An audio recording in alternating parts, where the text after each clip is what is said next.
Jake Morrison stood at the bridge window of the UES Liberty and watched the sleek Navy ship zoom past his old cargo hauler. At 63 years old, Jake had been flying freight runs for 40 years, and everyone thought his ship was nothing but space junk. The Liberty looked like it too, with her dented hull and patches covering holes from meteor strikes. Her paint had faded to a dirty gray color, and her engines made weird noises that worried passengers. The young woman standing next to him was Lieutenant Amy Baker. She had just graduated from the Space Academy last month and got assigned to his ship. Jake could see the disappointment in her eyes when she first saw the Liberty docked at Kepler Station. All the other Academy graduates got posted to shiny new cruisers or destroyers. Amy got stuck on a 100-year-old freight hauler that looked ready for the scrapyard. Amy tried to hide her feelings, but Jake had been around young officers long enough to read them like books. She probably thought her career was over before it started. Her friends were out there on real warships protecting the colonies while she was stuck hauling cargo with an old man and his ancient ship. What Amy did not know was that Jake Morrison was not just some cargo captain. 30 years ago, he had been commander. Morrison of Naval Intelligence and the Liberty was his greatest achievement. The ship had been built during the Centauri conflicts when humanity needed every advantage they could get. On the outside, she looked like a regular Century-class freighter that any merchant could buy. Inside, she was packed with the most advanced technology the human military had ever created. Only 3 people in the entire galaxy knew what the Liberty really was, and Jake was one of them. Pete Collins climbed up from the engine room, wiping grease off his hands. The chief engineer was 60 years old and had been with Jake for 20 years. To everyone else, Pete looked like a barely competent mechanic who kept the old ship running with spare parts and prayer. The truth was that Pete Collins had helped design every hidden system on the Liberty and could fix technology that officially did not exist. "Captain, we got new orders," Pete said, handing Jake a datapad. "Looks like the Zephyrians are making trouble again out near the border colonies." Jake read the message and his face stayed calm, but inside he felt his pulse quicken. The Zephyrian Empire had been testing human defenses for months with small raids and probing attacks. Intelligence reports suggested they were building up for something big. The Liberty's orders were simple: evacuate civilians from the border colonies before the situation got worse. Amy looked over Jake's shoulder at the orders. "Evacuation duty, sir? Should we not be joining the fleet to fight the Zephyrians?" Jake smiled at her eagerness. "The Liberty is not a warship, Lieutenant. We do what we do best, which is hauling cargo. Sometimes that cargo happens to be people who need to get away from danger." What Jake did not tell Amy was that the Liberty was the most powerful warship in human space. Her weapons could destroy entire fleets, and her defenses could stop attacks that would vaporize normal ships. But she had been built to hide in plain sight, and that meant acting like a harmless cargo hauler even when enemy fleets were gathering. Pete went back to his engine room to prepare for departure. Down in the hidden sections of the ship, he would be bringing systems online that had been sleeping for years. The Liberty's true power drew enormous amounts of energy, and running those systems while pretending to be a normal freighter took careful planning. Everything had to look normal on the outside, while tremendous forces built up inside the ship's secret compartments. The Liberty undocked from Kepler Station and began her journey toward the border colonies. Amy took her position at the navigation console and plotted their course through hyperspace. She noticed that some of the ship's instruments gave readings that seemed too advanced for such an old vessel, but when she asked about it, Jake just said that Pete was good at upgrading old equipment. As they traveled through hyperspace, Jake thought about the last 30 years. The Liberty had made hundreds of cargo runs to every corner of human space. She had carried everything from farming equipment to medical supplies to colonial families looking for new homes. Nobody ever suspected that the old freight hauler was actually gathering intelligence and mapping every system in the galaxy. Hidden in the Liberty's cargo holds were reconnaissance drones that could slip into enemy territory and watch their movements for months without being detected. The ship's sensors could track every vessel within 100 light years, and her computers analyzed patterns of trade and military activity that revealed more about alien intentions than any spy network Jake had watched. The Zephyrian Empire grew stronger over the years. Their technology was advancing and their military was becoming more aggressive. He knew that eventually they would make their move against human space, and when they did, The Liberty would be ready. The old ship had been waiting for this moment for 3 decades. Amy noticed that Captain Morrison seemed unusually focused as they approached the border colonies. Most cargo captains would be nervous about flying into a potential war zone, but Jake acted like he had done this 1,000 times before. She also noticed that Chief Collins had stopped his usual complaining about the ship's problems and was working with quiet efficiency that seemed almost military. The first colony they reached was New Texas, a farming world with 2 million people. The local governor was grateful to see any ship willing to help with evacuations, since most commercial vessels had already fled the area. Jake supervised the loading of passengers, while Pete made sure the ship's life support could handle the extra people. What none of the passengers knew was that every person who came aboard was being scanned by sensors that could detect everything from hidden weapons to genetic modifications. The Liberty's computers were building detailed files on every civilian they rescued and cross-referencing them against intelligence databases. Even during evacuation duty, the ship was gathering information that might be useful later. As the Liberty filled with frightened, colonist Jake felt the familiar weight of responsibility that had driven him for decades. These people trusted him to keep them safe, and he would not let them down. But protecting them meant more than just flying them away from danger. It meant preparing for the war that was coming, and making sure humanity was ready when the Zephyrians finally showed their true intentions. The Zephyrian Armada appeared at the edge of human space like a nightmare made real. 300 warships dropped out of hyperspace in perfect formation, each one stretching over 1 kilometer in length. Their hulls were black as deep space and covered with weapon ports that glowed with deadly energy.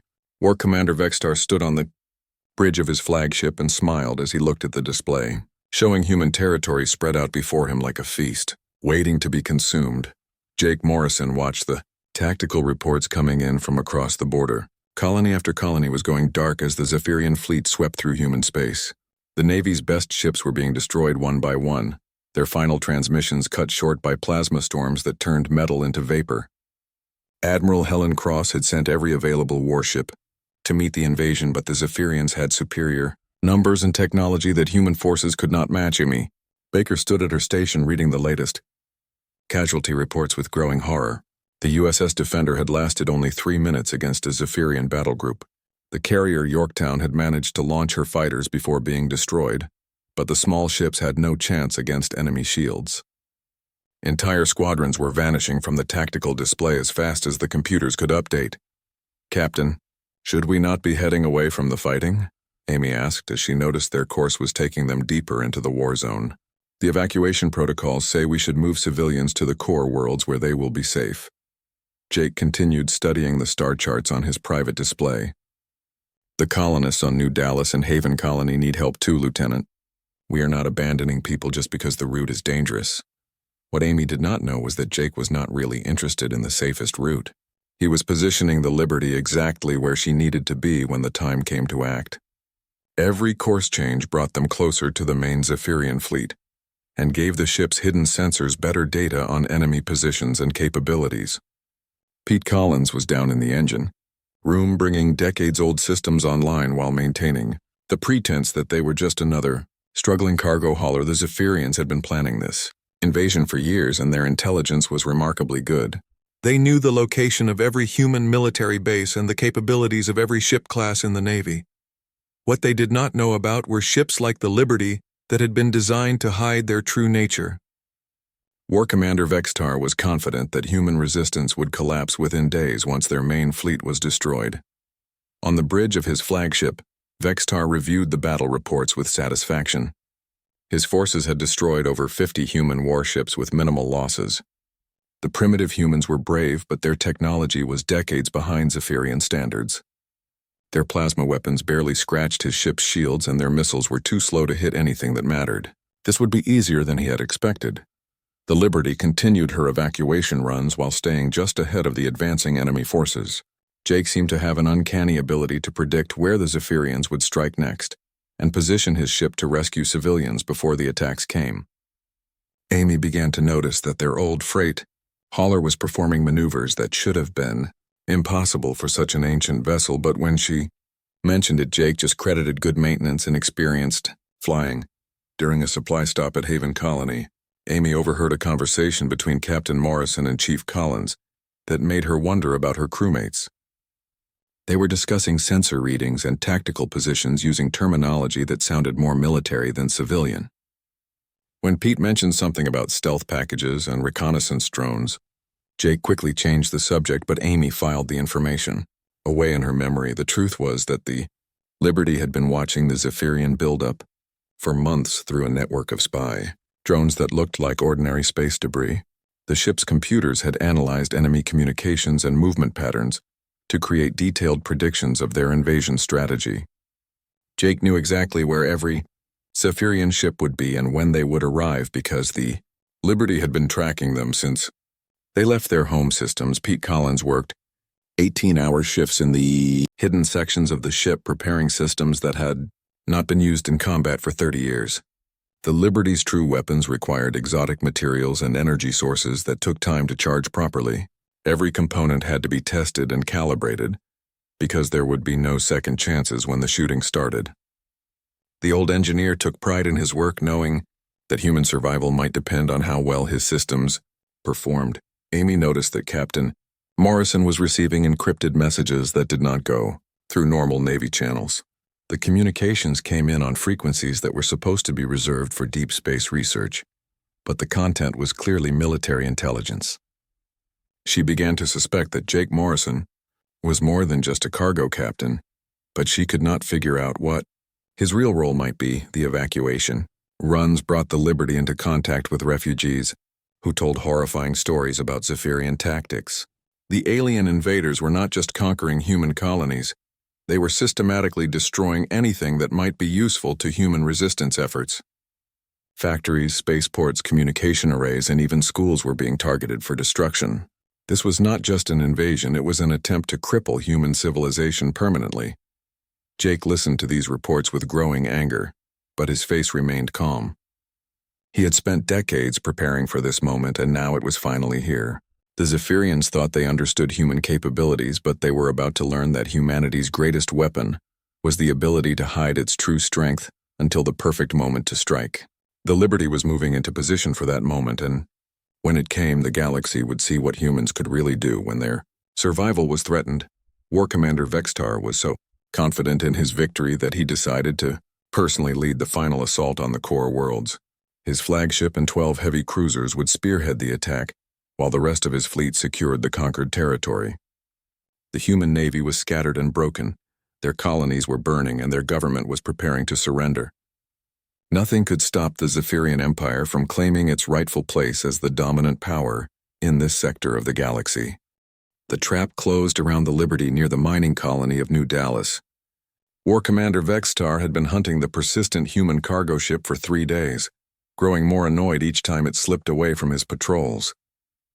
The old freighter had rescued thousands of civilians from colonies that should have been easy targets, and Vextar wanted to make an example of the ship that dared to interfere with his conquest. 12 Zephyrian heavy cruisers dropped out of hyperspace in a perfect sphere around the Liberty. Each ship was 5 times larger than the human vessel and carried enough firepower to level cities. Vextar stood on his bridge watching the tactical display with satisfaction as his ships moved into attack formation.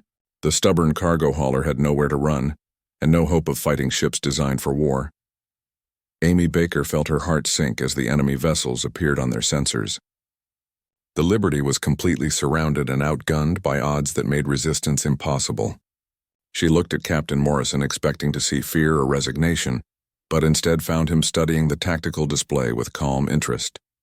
His fingers moved across his console, bringing up systems she had never seen before. "Captain, we need to surrender," Amy said, trying to keep the panic out of her voice. "They will destroy us if we try to fight." Jake Morrison smiled and walked to what looked like an ordinary section of the bridge wall. His hand pressed against metal plating that seemed no different from any other part of the bulkhead, but suddenly lights began flashing as hidden panels slid open to reveal controls that belonged on a military starship. Amy stared in shock as her boring cargo hauler began transforming before her eyes. "Computer, authorization Morrison Alpha 77, Jake said in a voice that carried decades of command authority. "Initiate combat configuration and bring all systems online." The change was incredible to watch. The Liberty's hull began shifting as armor plating extended from hidden compartments to cover vulnerable areas. Weapon ports opened along her sides, revealing rows of advanced cannons that had been concealed behind false hull sections. Her engines stopped their familiar wheezing and began producing power readings that matched heavy military vessels. Warning lights bathed the bridge in red as systems Amy had never imagined came online around her. Pete Collins appeared on the bridge, moving with efficiency that revealed his true nature as a career military engineer. Gone was the bumbling maintenance chief who complained about broken equipment. In his place stood a professional who knew every system on the ship better than its designers. "All systems green, Captain," he reported, checking displays that showed power levels impossible for an old cargo hauler. "Phantom drive is ready, Wraith weapons are charged, and Aegis defense grid is fully operational." Amy felt her understanding of reality crumble as she realized nothing about her assignment had been what it seemed. The ship she thought was space junk was actually the most advanced vessel she had ever seen. The cargo captain she pitied for his boring career was clearly a military officer of high rank. Even Chief Collins, who she thought barely knew how to change a light bulb, was operating technology that looked decades ahead of anything taught at the academy. War. Commander Vextar watched his tactical displays with growing confusion as the human cargo ship began showing energy signatures that matched his own battle cruisers. His sensors detected weapon systems that should not exist on civilian vessels, and defensive capabilities that seemed impossible for such an old ship. His tactical officer stammered reports about readings that made no sense according to their intelligence on human technology. "War Commander, the target vessel is showing massive power increases," the tactical officer reported with uncertainty in his voice. "Our computers cannot identify the weapon systems we are detecting." Vextar snarled at the display, refusing to believe that a simple cargo hauler could pose any threat to his fleet. "Destroy that ship immediately. I want no survivors to tell stories about Zephyrian mercy." Jake Morrison opened a communication channel to the enemy fleet. His voice was calm but carried the authority of someone who had faced impossible odds before and won. "War Commander Vextar, this is Captain Jake Morrison of the UES Liberty. You have 30 seconds to withdraw your forces and leave human space. This is your only warning." The response came as laughter from the Zephyrian commander, followed by orders to his ships to open fire. Amy watched in horror as 12 heavy cruisers charged their main weapons and prepared to unleash enough destruction to vaporize their ship. The colonists watching from their underground shelters on New Dallas prepared to witness the death of their last hope for rescue. Jake Morrison pressed a control that Amy had not noticed before and spoke a single word that changed everything. "Engage." The Liberty simply vanished from normal space. One moment she was surrounded by enemy ships preparing to destroy her, and the next moment she existed in a state that made Zephyrian weapons useless. The Phantom Drive was humanity's greatest achievement in military technology. Not invisibility, but something far more sophisticated. The ship occupied the same space but existed slightly out of phase with normal reality. 12 Zephyrian heavy cruisers fired simultaneously at empty space.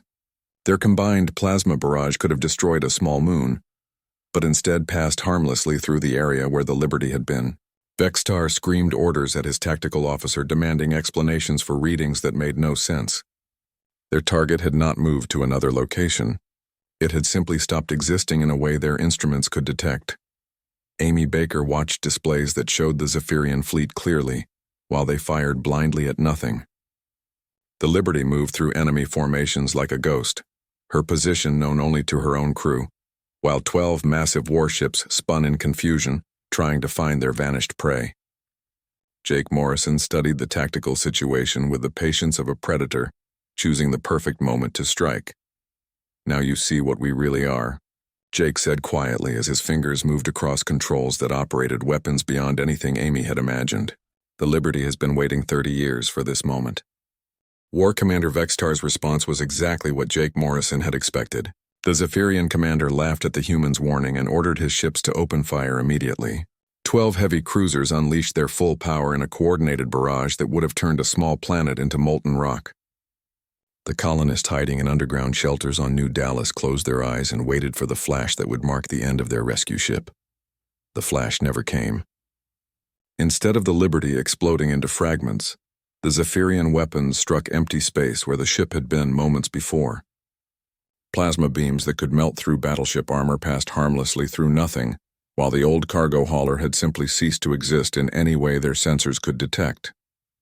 Vextar stared at his tactical displays in disbelief as his officers reported that their target had vanished, without moving to a new location. Amy Baker watched, the main display showing 12 massive enemy ships, firing wildly at space while the Liberty moved among them like a hunting predator. The ship's phantom drive kept them displaced from normal reality, just enough that Zephyrian weapons could not touch them, while their own sensors tracked every enemy vessel perfectly.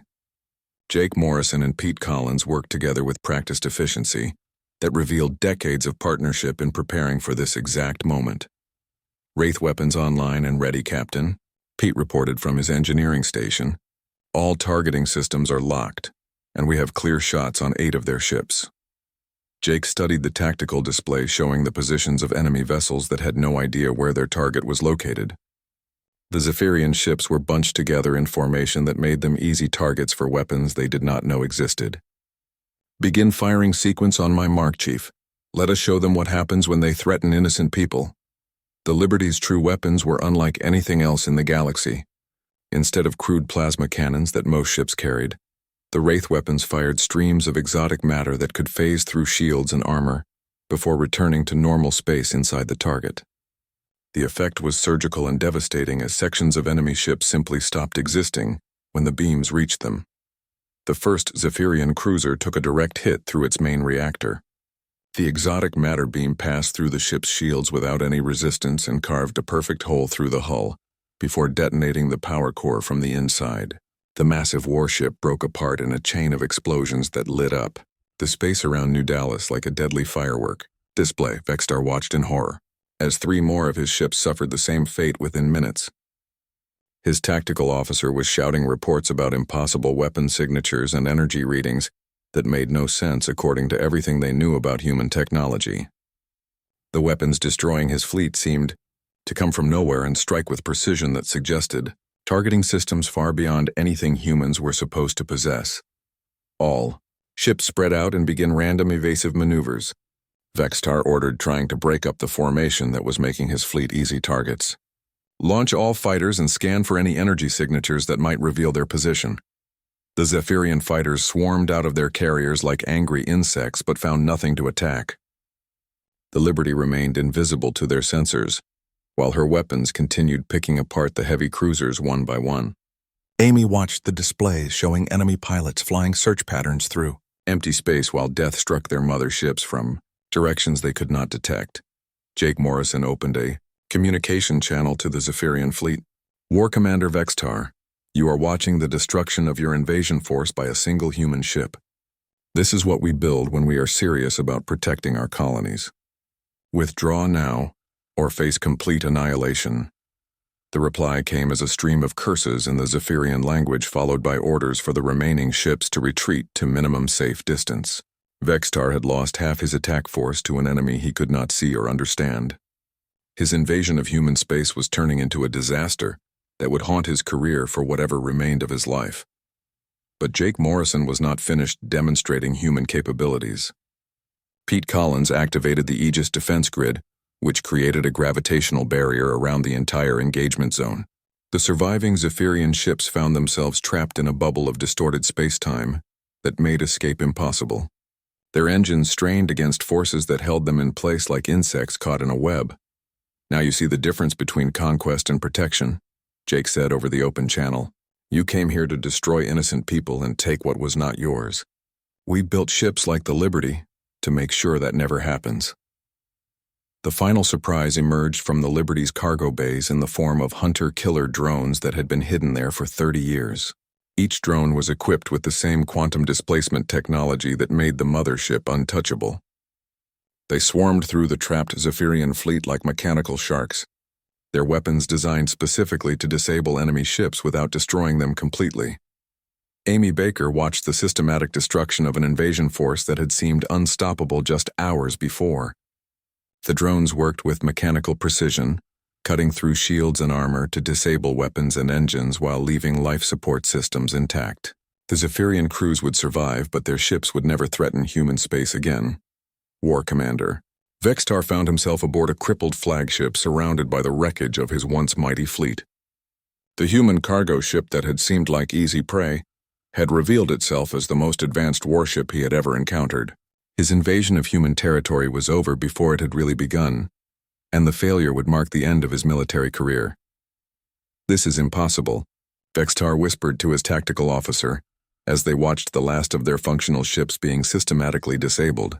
"How could the humans hide technology like this? Our intelligence said they were decades behind our capabilities." The answer came from Jake Morrison's final transmission to the defeated fleet. "Intelligence is only as good as what people choose to reveal, War Commander. Humanity learned long ago that the best weapons are the ones your enemies never see coming. Take your ships and go home. Tell your empire what happens to those who threaten our people." News of the Liberty's impossible victory spread through the galaxy faster than the fastest ships could travel. The Zephyrian Empire that had seemed unstoppable just days before suddenly found themselves facing an enemy they could not understand or predict. Their mighty invasion fleet limped back to their home systems carrying tales of human technology that made their own weapons look like primitive tools. War Commander Vextar's career was finished, and his name became a warning about the dangers of underestimating humanity. Amy Baker stood on the bridge of the Liberty watching the stars pass by as they returned to their normal cargo routes. The ship looked exactly the same as it had before the battle, with dented hull plates and faded paint that made her appear ready for the scrapyard. But Amy now knew that every scratch and stain was carefully maintained camouflage, hiding the most advanced warship in human space. She had been given the greatest secret in the galaxy, and the responsibility that came with it. Jake Morrison called Amy into his private cabin 3 days after the battle. The room looked like any cargo captain's quarters, with star charts on the walls and reports about shipping schedules scattered across his desk. But hidden behind a false panel was a communication system that connected directly to Naval Intelligence headquarters on Earth. Amy realized she was about to become part of something that had been protecting human space for 30 years. "Lieutenant Baker, your academy records show tactical brilliance and steady nerves under pressure," Jake said, studying her personnel file. "Those are exactly the qualities we need for someone who will learn what the Liberty really is and help protect that secret." Amy felt the weight of responsibility settling on her shoulders as Jake explained the truth about her assignment. She had not been stuck with a worthless cargo hauler and an over-the-hill captain. Instead, she had been carefully selected to join the crew of humanity's most important secret weapon. The disappointment she felt about her posting was replaced by pride at being trusted with something so vital to human survival. Pete Collins emerged from the engine room where he had been powering down the Liberty's combat systems and returning her to civilian configuration. The transformation was just as impressive in reverse as hidden armor retracted and weapon ports sealed themselves behind false hull plates. Within hours, the ship that had destroyed an entire invasion fleet looked like nothing more than an aging freight hauler that might break down at any moment. The official reports, filed with Naval Command, described the Zephyrian retreat as the result of unexpected technical problems with their invasion fleet. No mention was made of advanced human weapons or ships that could phase in and out of normal space. The Liberty continued her cargo runs, carrying supplies to remote colonies, while the galaxy slowly forgot about the mysterious defeat of the Zephyrian Armada. But the Zephyrians did not forget. War Commander Vextar spent his remaining years trying to convince his superiors that humanity possessed military technology far beyond what they publicly displayed. Most dismissed his reports as the desperate lies of a failed commander, but a few listened carefully and began treating human space with considerably more respect. Trade negotiations that had once favored alien powers suddenly became much more balanced when the other side remembered what had happened to the last empire that tried to bully humanity. Amy learned that the Liberty was not alone in her deception. Hidden throughout human space were dozens of ships that looked like harmless merchants or outdated patrol vessels but carried enough firepower to level planets. The galaxy was full of predators who saw humans as easy prey, never realizing that some of their oldest cargo haulers were actually the most dangerous weapons ever built. 5 years after the battle at New Dallas, Jake Morrison decided it was time to retire. He had spent 40 years maintaining the Liberty's cover, and training the next generation of guardians who would protect humanity's greatest secrets. Amy Baker had proven herself worthy of command, and the ship needed younger hands to guide her through the challenges that lay ahead. The change of command ceremony was simple and private, with only Pete, Collins, and a few trusted crew members present. Jake handed Amy the authorization codes that would give her control of systems that officially did not exist. The responsibility for protecting human space was passing to a new generation, but the mission remained the same. Captain Amy Baker took command of the UES Liberty and continued the ship's humble cargo runs throughout human territory. To everyone who saw her, she was just another freight captain, trying to make a living hauling supplies between the colonies. But hidden in her cargo holds and secret compartments were weapons and technology that kept the peace through strength that enemies could not detect. Pete Collins remained as chief engineer and began training his own replacement from among the crew members who had proven their loyalty and discretion.